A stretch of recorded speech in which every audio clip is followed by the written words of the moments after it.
بسم الله الرحمن الرحیم. قدرمندو لیدونکو او اوریدونکو او ګرانو هیوادوالو سلامونه او احترامات مې ومنئ. نن 12 دسامبر کال 2015 چې جمعة المبارک سره سمون خوري ستاسې خدمت کې حاضر یم.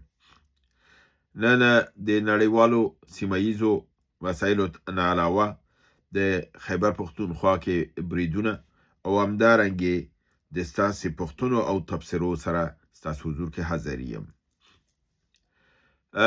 نن مهمو موضوعات دا دي چې د فیض حمید متعلق پوښتنې دغه وي، نو په دې اساس دا موضوع مهمه و، دا مې راخیستې ده. په عین حال کې د فتوا مسله وه، هغه موضوع باندې تبصره پکار وه. همدارنګې په نور په نړیوالو مسایلو کې او ستاسو پوښتنې دا به سره انشاءالله یو به سره بحث پې وکړو. د فیض حمید بندي کېدل چې د پاکستان د اردو په تاریخ کې، یعنی د تیر کلن 80 کالو تاریخ یو نوې واقعه وه. دا واقعه ولې وشوله او دا آیا دا کېدونکې وه؟ آیا دوی دا کار اوس هم کوي؟ څنګه چې تاسو ته معلومه ده، تېرو 2 اونیو کې ما تاسو ته ویلې چې د عاصم منیر او د نواز شریف د کورنۍ ترمنځ یو قانوني او سیاسي جنگ روانو. هغه لپاره دوی د دې علم الخبر نه ورکوه چې دا د کرسۍ ته ویلو چې زموږ خبرو نه منې، ته موږ دا وظیفه بیرته نه سپارو. نو د دې منځ کې بیا درېمګړی مملکت چې هغه معلوم شو چې انګلستان و، د منځګړیتوب وکړه او د نواز شریف کورنۍ ته، ځکه نواز شریف خو لندن ته راغلی و، دلته بس خپل هغه نیکانو سره به یې لیدلي و. هغې ورته ویلي چې خیر موږ به منځګړیتوب وکړو، د ضمانت به موږ وکړو، دا ته دې ته ورقه ورکړه چې د تقرر کې دا به بیا تا سره وعدې پوره کړي. د هغې جملې وعدو نه یو دا وه چې فیض حمید باید اعدام شي، حکم د اعدام باید ورکړ شي، او هغې ته حاضر نه و چې دا 14 کاله قید پې وباسي. نو بیا خبره سره په دې سره جوړ راغلل چې خیر اعداموو به یې نه، 14 کاله عمر قید یا 15 کاله عمر قید دا به ورته ورکړو. بله غوښتنه د هغې د عمران خان او د حزب بندول او د هغې د حکم د محکمې صادرول دي چې ابدي بندي شي. دا بله غوښتنه ده. بله غوښتنه د هغې قاضیانو ده چې د نواز شریف حکومت ختم کړی و، هغه قاضیان وی باید محاکمه شي. دا غوښتنې دي، دې باندې به ورو ورو دی سره کار کوي.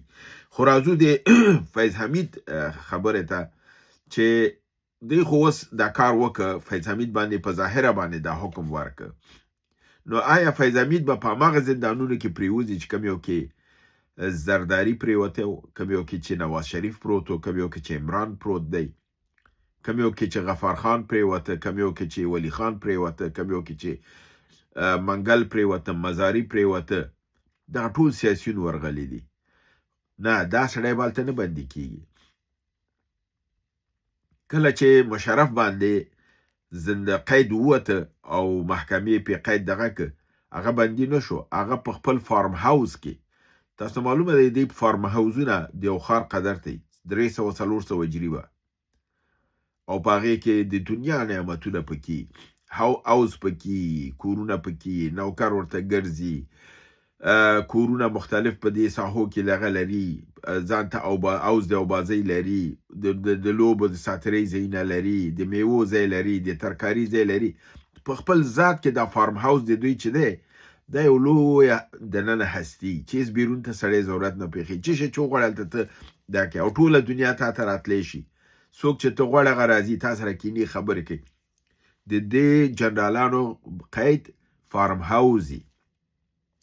دغه فیض حمید دومره پیسه وهلې ده د 100 کالو کې چې ځان ته فارم هاوس جوړ کړی. خپل فارم هاوس کې به بندي، دا چې وایي چې قید با مشقت، قید با مشقت دا دی چې دا به په خپل فارم هاوس کې بېغمه چړچې به کوي، کبابونه به پخېږي، دا به خوري، د سره به هېڅ غرض نه لري. دی فرق. هلته هغه هم خوشحاله کړل چې موږ حکم تطبیق کړ، دلته خپل نفر هم نه خفه کوي، ورته وایي چې نه، تا سره موږ دغه نه کوو، ته به خپل فارم هاوس کې به خپل کور کې وی.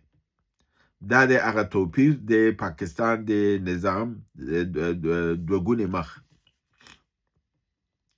نو دا لپاره د هغه سیاسي کم دغه چې دی کړی و سازش د نواز شریف سره، آسموني د خپل د چوکۍ لپاره، نو په هغه اساس باندې دی دا حکم ورکړ، مګر حکم به په دغه رقم تطبیقیږي. دویم خبر نړیوال دا دی چې روسیې ادعا کړې ده چې د یوکرین 2 د ډرون مرکزونه کاملا تباه کړي دي، له منځه وړي دي.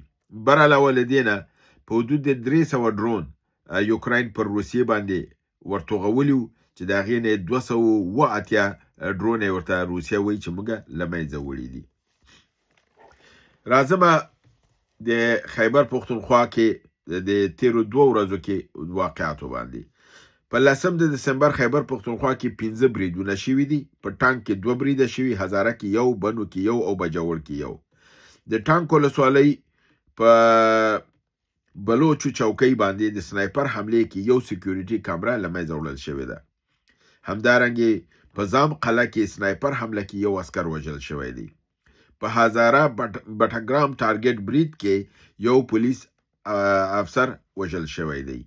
همدارنګې په بنو کې تحصیل میران علاقه نوړې 1 تن د ام آی والا د 200 نمبر قطعې دغه جاسوس دا وژل شوی دی. همدارنګې په باجوړ کې باجوړ ولسوالۍ واړه مامون تور ګیټ په پوځي پوستې باندې په سنایپري حمله کې 1 عسکر وژل شوی دی. 1 امنیتي کامرا له منځه وړل شوې ده. همدارنګې په 11 د دسمبر 4 عملیاته شوي دي، یعنی پرون ورځ جنوبي وزیرستان کې 2 او د خیبر په ولایت کې 2.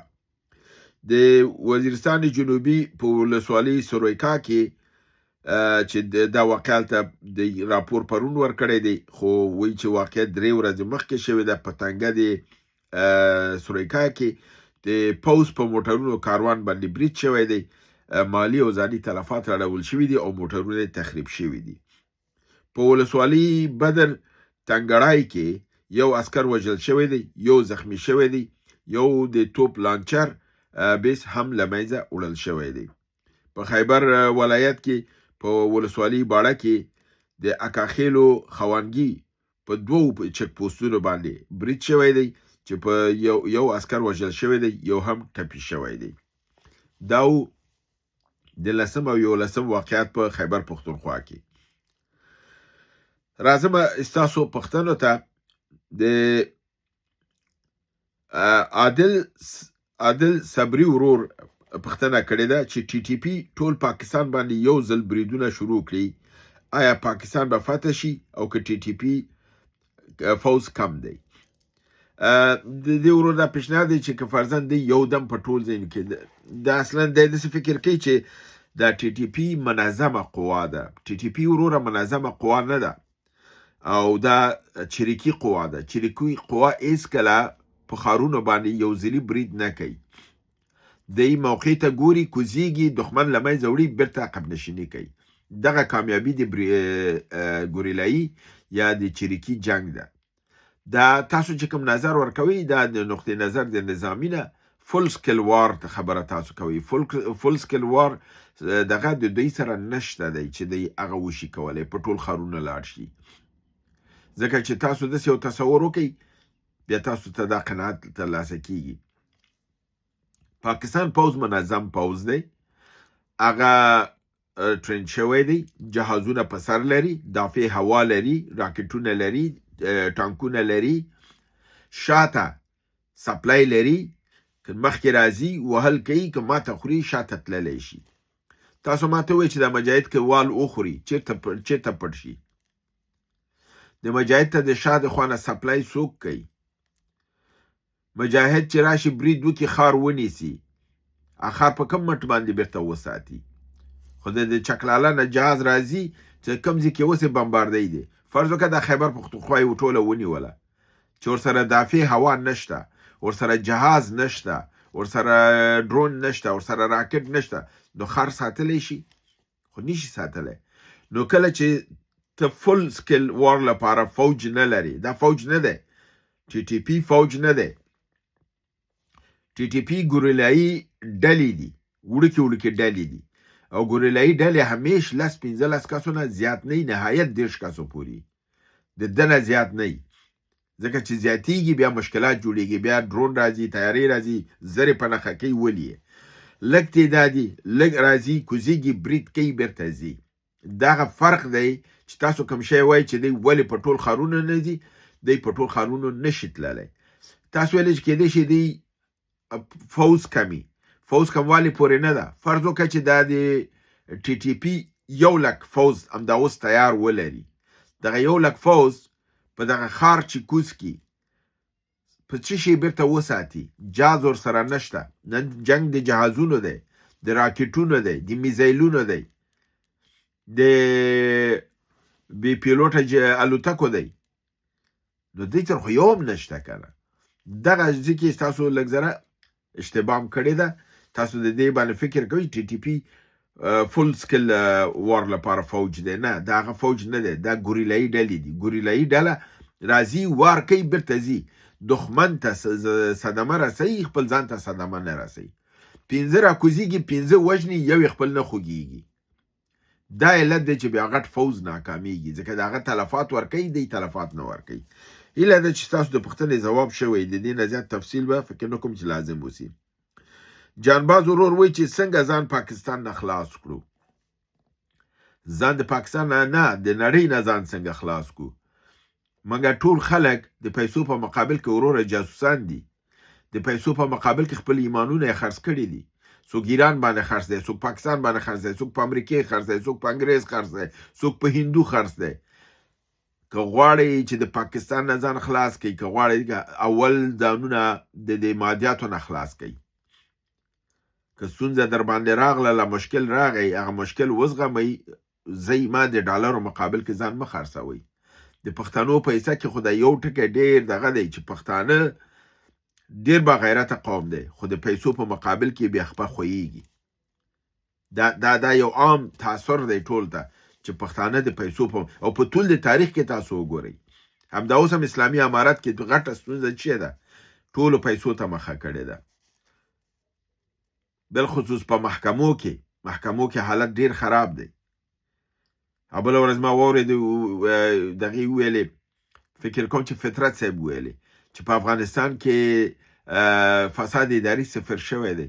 دا کاملا مبالغه ده.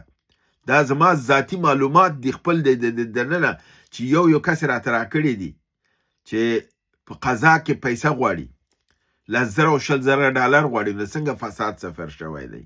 نه دی صفر شوی. نو دا که غواړئ چې ځان د پاکستان خلاص کړئ، اول ځان د مادي دغې نه ځان خلاص کړئ. پیسو ته ایمان مه بایلئ. دویم دا دی چې غلامي د بل چا خبرو په پیسو مقابل کې بردګي مه کوئ. کله چې دغه 2 ټکي وشول، او دریم خپل اولاد ته تعلیم ورکړئ. که نسل د تعلیم یافته شو او پیسو په مقابل کې د نفس ضعیفه نه شو او د چا غلامي دې ونه منله، پاکستان څه کوي چې امریکا، روس د دنیا هیڅ طاقت ته نشي نیولی. افغانستان به آزاد مملکت وي. هنریچ شوبرت، د حتما جرمني نوم دی، زما تلفظ به غلطي، وروره معذرت غواړم. هنریچ شوبرت دی وایي چې د ترکیې هیئت چې اوس استولو نه ډډه کېږي، یعنې لیږل کېده، ولې وانه استول شو؟ دلیل یې څه و؟ د دویم جز هم لري پوښتنه. اول به د ترکیې په هکله ووایم چې ما دې باندې تبصره بله ورځ یې کړې ده. تاسو ته مې وویلې چې د ترکیې هیئت چې و، د دوی رئیس د استخباراتو، او دا رئیس د استخباراتو د دوی د عاصم منیر سره ټلیفوني خبرې کړې وې. په هغې ټلیفوني خبرو کې دوی ترمنځ کې خبرې ښکته پورته شوې وې. نو دی یو بل ته ډېرې بعضې سختې خبرې کړې وې، او هماغه علت و چې بیا دوی نه هیئت راولېږه او نه دوی نوره علاقه ونیوله، او هغې نه بعد دوی لږ زره خپل سمت هم بدل که ترکیې. د عاصم منیر او د ترکیې د استخباراتو د رئیس د MIT دی، فکر کوم د MIT ترمنځ دغه شوی اوس تلیفوني لفظي شخړه راغلی وه. دا یو دلیل دی. بل به جز د پښتنې د دې د چې حکمتیار سفر مالیزیا ته او هلته پاتې کېدل. په نوره تبصره ما پرون شپه کړې ده. فکر نه کوم چې نور ضرورت وي چې د حکمتیار صاحب په دې سفر تبصره وکړم. که ډېر ضرورت وي تاسو کولی زما هغه برنامه وګورئ. د پاتې کېدلو په متعلق زه دا نشم تبصره وکړم چې دا د هغې اراده د ځکه ظاهره کړې نه ده چې دا پاتې کېږي او که راځي. د امکانات زیات شته چې پاتې شي، ډېر امکانات شته، او کېدای شي چې هماغې ځینې سیاسي لوبه شروع کړي. زوی خو یې تیار دی عیسی په غېږ کې او په لمن کې اچولی دی د عذرزارۍ لپاره. که دا یې صادق او پاک مسلمان او مجاهد دغه وی نو اول به خپل زوی د پاکستان د عیسی که نورو لیږلی وای ده باید د نورو ته ویلي وای چې د دې نه موږ کم وچیچل شولو چې تاسو بیا دا کار کوئ. احمدي نه معلومیږي چې درس و عبرت نه دی اخیستی، نو ځکه خو یې خپل زوی هلته لیږلی کېنولی دی او دا به یو ځلې بیا افغانستان ته ضرر کوي او ډېر ضرر به وکړي. خدای وکړي چې دوی اصلاح شي. عبدالحق نصر ورور پوښتنه کړې چې د علماو د فتوا په هکله چې پاکستان ډېر هلته شورشا اچولې ده چې علماو د دې په حق کې فیصله ورکړه، نور هلته پاکستان کې به جهاد نه کیږي. دې باندې لږ رڼا غوښتې ده. همدارنګې یو بل ورور هم چنان په نامه د زلمی خان د علماو فتوا به مجاهدینو فعالیت باندې تاثیر وکړي او که نه، که تاثیر وکړي تاثیر به څه وي. نو دا دوه پوښتنې د علماو د فتوا په هکله دي. اول خو دا فتوا پاکستان تقاضا کړې وه چې اسلامي امارت رد کړې وه، ورته ویلو چې دا ستاسو داخلي مسله ده، موږ نه ولې فتوا غواړئ، خپل علما لرئ، خپل د علماو نه فتوا وغواړئ. او د هغې بیا ورته ویلو زموږ د علماو په فتوا باندې دا مجاهدین نه کیږي، دا ستاسو په فتوا باندې کیږي، تاسو دا فتوا ورکئ. نو اسلامي امارت ډېر یو تخنیکي فتوا ورکړې ده، داسې فتوا یې ورکړې ده چې هم شرعي ده او هم سیاسي ده، دواړه جنبې ورته نیولې دي. فتوا خو دا ورکړله چې هر ملک چې اشغال شي د خپل د ملک د دفاع لپاره جهاد فرض دی. دې معنا دا ده چې په هغه غاړه خاوره کې چې څوک جنګیږي خپل د خاورې د ازادۍ لپاره هغه کولی شي وجنګیږي.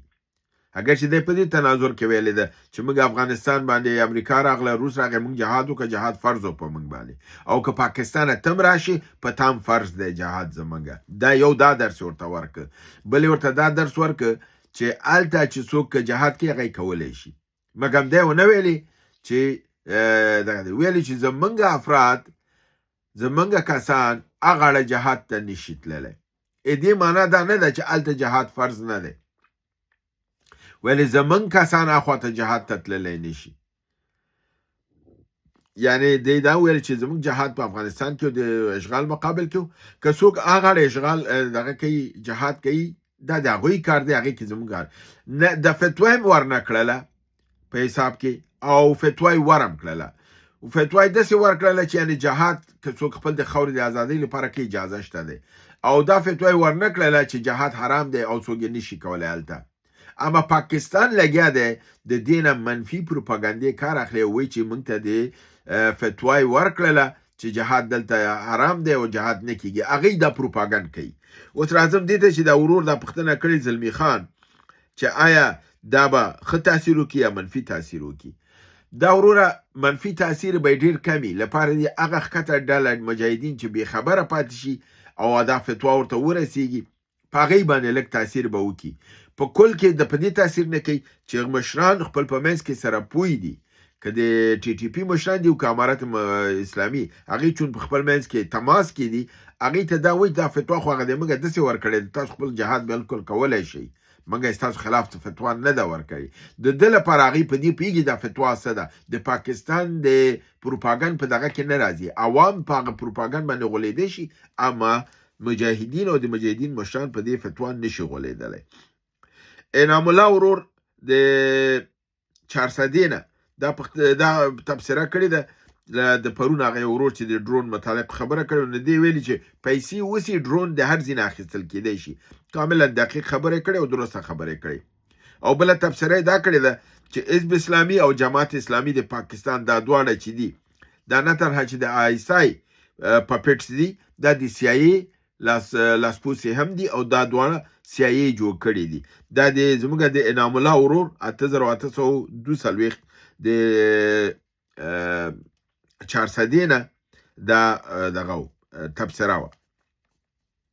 حبیب الله احمدزی ورور وایي چې د ځوانانو او د فکرونو روښانولو لپاره که چېرته برنامې جوړې شي چې مارکسیزم، لیننیزم او همداسې په د نورو فلسفو باندې بحث وشي، او په عین حال کې منظور پښتون او د غفار خان په دې حرکت باندې چې د عدم تشدد په پالیسۍ روان دي، او پښتنو ته د ټول نه زیاته ضربه غفار خان او د غفار خان کورنۍ ورسوله او اوس دی وی چې حبیب الله احمدزی ورور وی چې اوس منظور پښتین په هماغه لار روان دی په نامه د عدم تشدد پنجاب ته کار کیږي آیسی ته کار کیږي او پښتنو ته ضربه رسیږي نو دا د دوی یو دغه پیشنهاد او تبصره مو پیشنهاد پاکله به دا ویم چې وروره ما سره وخت وسی زه به ان شاء الله دا کوم خو دا د روغي برنامه غواړي چې باید هر یو په دې باندې د بحث وشي او جدا ځوانان ته خو تاسو معلومه ده چې کله داسې بحثونه کو تفرقه دغه کیږي ګروپ بندګان جوړیږي په یوازې دې چې راشي غوږ کې دي خبره لاړ شي زحمت وباسي خپل هم لږ درس وایي هغه نه کوي راځي سیده تا ته کنځلې کوي ځکه هغه پې نه پوهېږي ستونزه جوړوي او آخري دغه د نن ورځې دا دی چې یو ځلې بیا قدرمندو خویندو په ډېر دلګرمۍ سره زموږ په برنامو کې حصه اخیستې ده کومنټس یې لیکلي دي او خدیجه ثنا ډېر ښه بیا هلته مضمون لیکلی دی هغه مضمون هم د لوستلو دی ټولو ته وایم چې لاړ شي ولولي او بل دا دی ما خپله زه ته عرض یې چې لولم ذهن ته مې کافي نور موضوعات راځي ځکه چې هغه په آرامه لیکي ښه په فکر سره یې لیکي بل دا دی چې د یو ورور ته د هغې د یو تبصرې ته ځواب هم ورلته ورکړی دی په نامه د سپریچوال لیب کوم ورور دی چې هغې ته جواب ورکړی اگر چې هغې بیرته استدلال کړی او د استدلال جواب یې ورته بیرته خور ورکړی د دې یو فایده دا ده چې د دې افکارو جنګ ډېر ښه دی چې دی فرضاً هغې لیکلي دی ورته ځواب ورکړی دی هغه بیرته ځواب ورکړی دی بیرته ځواب ورکوي دلته دواړه مجبور دي چې لاړ شي تجسس وکړي د دې دواړو بحث اوس په دې دی چې په موزیک باندې دی هغې ویل چې موزیک لږ ذره د ذهن د آرامش او د ده لپاره ښه دی ده ویلي چې د دا ښه نه دی او منتها دینه باید ډډه وشي چې دفتن ټاپه نه وال شي لکه د ورور بیا دفتن دا ویلي چې دا خویندې چې د اسلامي دغې نه لري د وروره دفتن خلک د اسلام دایرې نه مه وباسئ ستاسو اسلام ډېر محدود او لږ ذره تیاره دی اسلام په دومره محدود تاسو لاړ شئ د لویو علماو اسلام دغه کوي لکه د سید جمال الدین افغاني چې هغه د پیامبر د عجم ورته ویل کیږي یعنی پس له پیامبر د خدای نه چې په عجمو کې په نړۍ کې اسلام دوباره راژوندی که سید جمال الدین افغان راژوندی که تاسو که هغې ته لاړ شئ د هغې فلسفه ولولئ د علامه اقبال فلسفه ولولئ که دارنګه همداسې د نورو جیدو امام غزالي لاړ شئ ولولئ نو هغه بیا دا ډېر ستاسو افکارو کې تغییر اوس تاسو په د خپله طلبای کرامو کې یو حماسي صاحب دی حماسي صاحب ولې کنار وهل شوی دی ځکه چې هغه لږ ذره زیات کتابونه راوړي او زیات استدلال کوي چې دا خبره داسې نه ده داسې ده داسې مه کوئ داسې وکئ هغې سره مشکلات لري اوس اسلامي امارت خپل مجاهد دی خپل عالم دی او جید عالم دی په هغې باندې حتی بعضې داسې ټوقې ټقالې مې پې کوي ځکه هغه بعضې شیان داسې وایي چې د ډېرو افکار پرې نه رسېږي لکه وایي چې ما په 3 کلنۍ کې داسې یو واقع شوې وه یا زما فرضاً ماشومه مه د مور په بطن کې داسې یو واقع تېره شوې وه یعنې په دې شي باندې ما خپل هم ذهن کار نه کوو خو بله ورځ زما زوی دا شی ټول ما ته تشریح کړ چې ما ته ویل چې پلاره دا شی بالکل حقیقت لري علمي دا ثابت دی او د ډېرو کسانو ریفرنسونه یې راته راکړل چې دا رقم واقعیت شوي دي داسې دغه بیا د دې دغه علمي بیکګراونډ یې راته تشریح کړه هغه زوی مې چې پلاره دا علما دا بالکل ثابت دی چې بعضې دا او داسې دغه شته دی دماغونه شته دی چې هغه د پیدایښت سره شیان ګوري په ذهن کې ساتي عکس اخلي هغه ساتي چې غټ هم شي ورته په یادي نو دا ډېر یو لوی بحث دی زه په دې نه ځم خو حماسي صاحب چې دی کوم بحث چې کوي نو داسې بیا طلبای کرام چون د هغې ذهن په هغې سطح باندې نه رسېږي بیا د ځان یې لرې کوي همدارنګې ویدا دوراني خور دا دغه کړی و چې مننه یې کړې ده چې خدای وکړي عاصم منیر دا مریضي چې دا بستر چې دی دا په کوما باندې بدله شي او 6 کاله نو کوما نه راونوځي موږ به مور باندې لبیک او امین ووایو الله دې ورته دا دعا قبوله کړي نو